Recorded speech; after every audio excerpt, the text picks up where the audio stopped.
opposition bi ma defee élection législative 2012 yi dama génn ànd ak mouvance présidentielle bi 2014 ma ànd ak mouvance présidentielle bi mais fële si Fatick ma amoon quelques jafe-jafe ñu génn sama tour si liste communale Fatick si raw gàddu xam nga raw gàddu moom fi nga def rek amul importance premier ak mujj bi yëpp liste si dem ñëpp ay yàllandoo.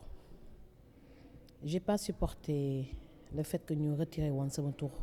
si liste communale Fatick ma dama sama bopp si ànd ak beneen parti si législative yi 2019 nag ma nekkoon candidate à la présidentielle. sama candidature nag dama ko présenter sérieusement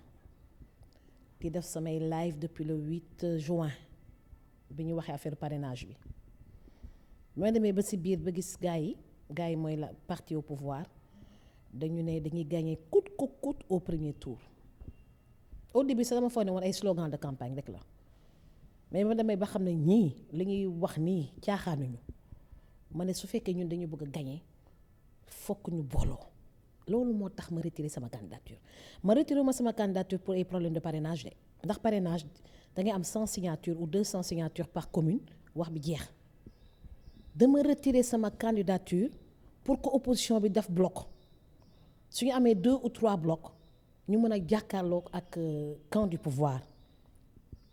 maître Adama Gueye comprendre loolu bu baax moom tamit teguñu ci semaine mu retirer candidature am pour renforcer le camp de l'opposition après ne dafay mettre en place benn plateforme pour sécuriser le vote ñu am la même idée. su ko defee man après man noppee sama idée bi ma bàyyi ko moom mu dem renforcer ko également si lañ ko dalee un peu partout Madické Niang biñ ma woowee ma ànd ak ñoom parce que ñu doy ma ànd ak ñoom ñu monter coalition 2019 ñu monté coalition 2019 ñu campagne résultat yi Demba Kandji génne ko bu mu ko génnee man à distance comme tous les Sénégalais si la suivre mun naa ko tuddee une nouvelle coalition Idrissa Seck Madické Niang Sonko ak Issa Sall kër Idrissa Seck je crois ñu décidé ne d'un commun accord duñu sa introduire un recours ma foog ne affaire bi ay caaxaan la soo leen ma gisee sax def naa benn émission 7TV ba may wax que ils étaient sous le choc ils ont fii ba lundi pour déposer seen recours yemoo ma foofu ma waxtaan ak ñenn ci ñoom pour wax leen am ngeen ba lundi pour déposer recours parce que soo leen déposer wu les recours mardi gars yi dinañ déclarer ni ñu ko xatee résultat définitif yi toujours ak xel bu dal de man daal mardi dafa def ni taal sama table gis gars yi di proclamer résultat j'étais dans une telle furie si laa ne bon d'accord il y a pas eu de recours les résultats ont été déclarés facilement je quitte l'opposition c'est aussi simple que ça loolu dañ ma def lu ma naqari parce que lu day ni opposition sénégalaise ak doole bu mu am at ren bii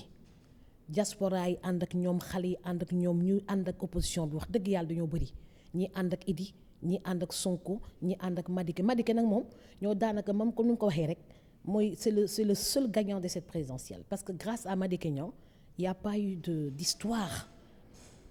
d'histoire léegi mu nekk loo xam ne dafa am solo léegi à la dernière minute parce que tout simplement Demba Kandji proclamé na 58% ñu bëgg a gedd yemale lépp foofu ma ne yëfu caaxaan parce que ñun élection yi ñu duggewuñu ci woon caaxaan élection présidentielle yi ñu duggewuñu ci woon ay première tentative la depuis 2009 2007 ñu ngi élection te di bokk suñ koy organiser xam nga mën nga dem élection bokk ci rumam ci mbootaay bi rek doo xam sax naka lañ koy organiser mais nekk ci élection bokk élection te bokk ci ñu koy organiser soo ko defee da nga ci am expérience. Man 2012 j'étais la seule candidate femme tête de liste nekk sama propre mandataire bu déposer recours. xam nga soo déposer recours xam nga sénégalais xamuñu soo déposer recours da ngay ak proclamation des résultats de 10 jours. soo déposer recours day ak proclamation des résultats occasion la pour lépp loo xam ne dafa nekkoon irrégularité génne ko te cër la bi ñuy jox conseil constitutionnel. parce que affaire bi foo ñu joxante cër de parce que conseil constitutionnel dañ leen di fay avec l'argent du contribuable donc il faut qu'on leur donne du travail. jébbal leen ay résultats sans recours c'est trop facile. Et ils vont venir proclamer au bout de quelques heures, ni karaté, au bout de quelques jours, les résultats définitifs. J'ai trouvé ça pas du tout sérieux. Même le parti, les partis de la mouvance présidentielle, après ñu door ko mu daanu et puis les résultats ont été proclamés et j'ai trouvé vraiment injuste qu'on n'avait pas le droit d'être traité de cette manière. ñan mooy ñin ñi gëmoon que opposition bi mënoon na am lu bëri ci élection yi et que quel que soit le résultat même su fekkoon dañ leen jox 2% ñoom ñëpp dañu war a dem jusqu'au bout xeex ko parce qu'il faut toujours se battre pour obtenir quelque chose soo geddee comme xale yi olof Njaay nee na su ko gedde sa yaay aye donc soo geddee mais ça fait évoluer rien, ça va faire évoluer rien du tout, absolument rien du tout. soo gisee tey ni may waxee nii ak xol affaire bi dafa ma métti sama xol dafa ma métti. waruñu woon rater cette occasion de montrer au monde entier même su fekkee amuñu PV yi parce que xam nañ lu si ñuul mooy benn PV rek benn motif rek soo ko dugalee recours mais ça fait reporter la diffusion des résultats définitifs. benn candidat rek su déposer recours day ak proclamation des résultats xale yi jàng si l'équipe de Sonko c'était leur première présidentielle. manqué nañu expérience dans cette histoire-là. Donc Idrissa Seck c'était pas sa première présidentielle, Madické c'était sa première présidentielle, donc il fallait aller jusqu'au bout. Comme ils ont refusé d'aller jusqu'au bout, j'ai trouvé ça trop enfantin. moo tax ma ne je quitte l'opposition sans hésiter et c'est une décision irrévocable. dañu juum rek waaw xam nga nag dootuñu ko publier à ce stade, dootuñu ko wax publiquement waaw à ce stade, mais au fond d'eux xam nañu que dañu waroon déposer recours. ban motif la ñu mën a joxe que conseil constitutionnel soo fa demee tamit duñ la jox raison motif boobu la ñuy joxe et que c'est pas la peine d'y aller. xanaa dañoo fàtte que 2017 bii conseil constitutionnel sur la base d'un recours de la mouvance présidentielle si la ñuy invalider le vote de Touba am déet dañoo gedd li ñuy def nii du décision bu sage. waaw dañoo xam nga affaire bi kat da leen bett parce que ñoom jusqu'à la dernière seconde xalaatuñu woon que Demba Kandji dina yóbbu Macky Sall mu gagné dès le premier tour. ñu ngi doon yaakaar que dinañ leen yóbbu au second tour. seen yaakaar bu ñu tas warul tax ñu tas yaakaaru askan bi parce que dafa am ñu bëri ñoo xam di nga amoon confiance ci opposition bi mais opposition mën ngaa bañ sax gagné mais am pourcentage bu honorable ñoom dañuy am pourcentage bu honorable l'opposition sénégalaise ci affaire bi dañuy am pourcentage bu honorable kon dañu waroon dem jusqu'au bout génne tout ce qui est irrégularité feesal lépp et après et la vie continue mais s'arrêter en plein chemin man loolu laa leen di reprocher. affaire dafa gaaw man ni ngeen leen gisee ñu dajaloo kër Idrissa Seck noonu laa ko yëgee. il paraît que nag le directeur de cabinet Habib Sy jot na woo quelques alliés laaj leen seen xalaat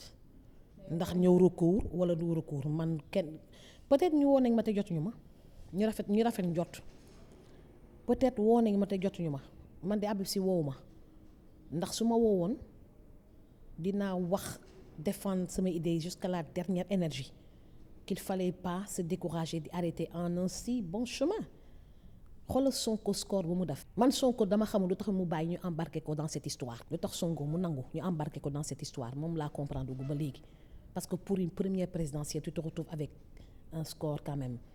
honorable. Idrissa Seck qui refuse de faire un recours, je vais pas dire que je le comprends mais je le comprends un peu parce que gisatuma ko muy xeex ak énergie bu mu doon xeexee Idrissa Seck xeexatu ko ak énergie bi waaw gisatuma ko muy xeexee dafa dese énergie boobu mu doon xeexee. su nekkee nu mu tus Sonko démarré woon ak énergie mais fin bi dafa mel ni ku fay. Madické, il avait toujours cette énergie mais enfin le jour J yaakaaram dafa tas mais tout ça justifié wu woon ñu arrêté un si bon chemin man je pense qu'ils ont déposé les armes trop tôt et pour ça je leur pardonne pas de nous avoir laissé abandonner en chemin mais j'ai mon parti man maa jiite 300e parti dama oyof rek ndeysaan dama oyof rek ni nga ma gisee ma ànd ak Madické Niang ni nga ma gisee ma ànd ak Madické Niang noonu laa mel moi c'est tout ou rien gis nga su may ànd ak nit di gis nga ma koy filmer damay wàcc sama bopp du ñàkk fayda de te man duma xar biy toppee je sais dire non quand il le faut mais su may ànd ak yow damay fàtte sama bopp filmer naa ko accompagner naa ko dooleel naa ko sagal naa ko ba ñu ci fàtte ce que man chef de parti la maa jiite 300e parti du Sénégal qui s'appelle Réconciliation nationale pour l'unité africaine créé parti dépassé naa loolu sama parti kay Moustapha Faye dañuy gën ko dooleel mais ku nekk ci opposition da ngay nekk ci côté pouvoir je vais travailler avec l'État du Sénégal sans état d'âme gars yi dañuy foog ne que dañuy ne waa fu mu jëm wàcc daan na sa gën a gaaw Macky Sall ci boppam lay ànd liggéeyal Sénégal lay liggéeyal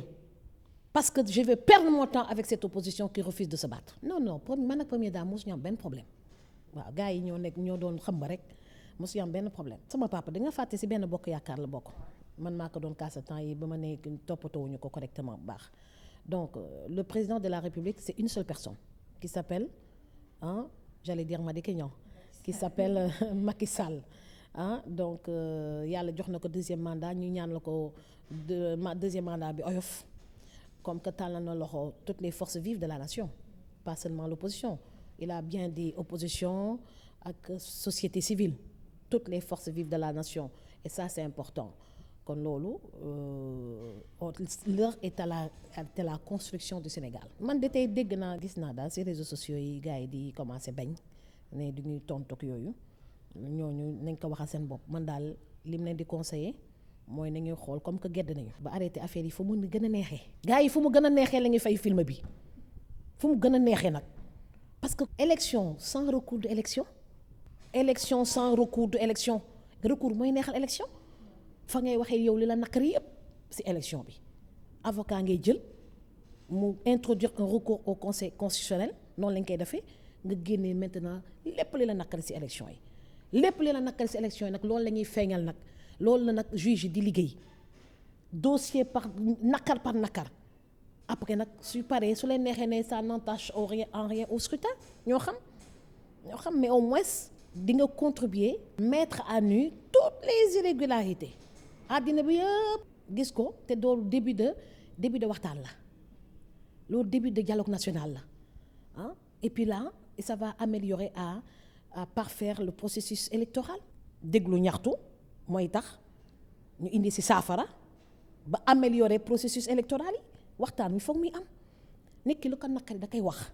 recours mooy nga wax li la naqari kon nag soo waxulee li la naqari maanaam li ngi def yëpp ànd nga ci